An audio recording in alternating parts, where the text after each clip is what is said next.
যাদের মুঠো মুঠো চুল উঠছে, শ্যাম্পু করতে করতে যারা আমার মতোই কান্নাকাটি করছো, যাদের চুলে কোনো গ্রোথ নেই, মাথার সামনে সিঁথি একেবারে ফাঁকা হয়ে গেছে, এই তেলটা শুধুমাত্র তাদের জন্য।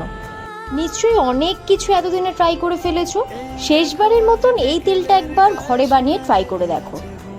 নিতে হবে মেথি, কালো জিরে, কারি পাতা, লাল পেঁয়াজ, আদা কুচি, জবা ফুল, নারকোল তেল আর সবশেষে হলো নিম পাতা। প্রথমে কড়াইতে মেথি আর কালো জিরে দিয়ে নারকোল তেল দিয়ে একে একে আদা কুচি, পেঁয়াজ কুচি, কারি পাতা, জবা ফুল, নিম পাতাগুলোকে দিয়ে ভালোভাবে কিন্তু ফোটাতে হবে। আর একটা কথা কিন্তু অবশ্যই তোমরা মাথায় রাখবে, গ্যাসের ফ্লেম কিন্তু একেবারে যেন লোতে থাকে। আর একটা কথা কিন্তু অবশ্যই মাথায় রাখবে, এখানে কিন্তু কোনো সেন্ট বা ফ্র্যাগ্রেন্স জাতীয় কোনো তেল ব্যবহার করা একেবারেই চলবে না। নিতে হবে ভার্জিন কোকোনাট অয়েল, নালে তুমি প্যারাসুট নিতে পারো, উত্তমের নিতে পারো। অ্যাকচুয়ালি মোট কথায় তোমরা পিওর কোকোনাট অয়েলটাই কিন্তু এখানে ব্যবহার করবে।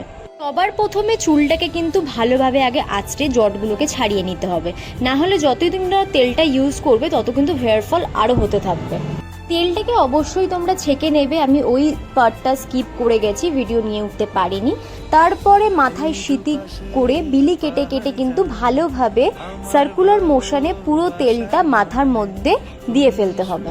আমি যেহেতু তেলটা খুব একটা বেশি বানাইনি, তাই আমার প্রিজার্ভ করার কোনো দরকার পড়েনি। তোমরা যদি একটু বেশি করে অয়েল রিস্টক করতে চাও, সেক্ষেত্রে তোমরা একটা কাচের বয়ামে কিন্তু তেলটাকে ছেঁকে নিয়ে রাখতে পারো 1 উইকের জন্য। এরপরও তোমাদের যদি কোনো রকম ডাউট থাকে আমাকে কমেন্ট অথবা ইনবক্স করতে পারো। এই ট্রিক্সটা একবার ফলো করে দেখো, উপকারে তোমাদের নিশ্চয়ই আসবে। আর যদি তোমাদের চুল পড়া কমে বা হেয়ার গ্রোথ হয়, কমেন্ট করতে বা আমাকে জানাতে কিন্তু একেবারেই ভুলো না। দেখা হচ্ছে নতুন কোনো স্কিন এবং হেয়ার রিলেটেড রেমেডিজ নিয়ে। For now, by.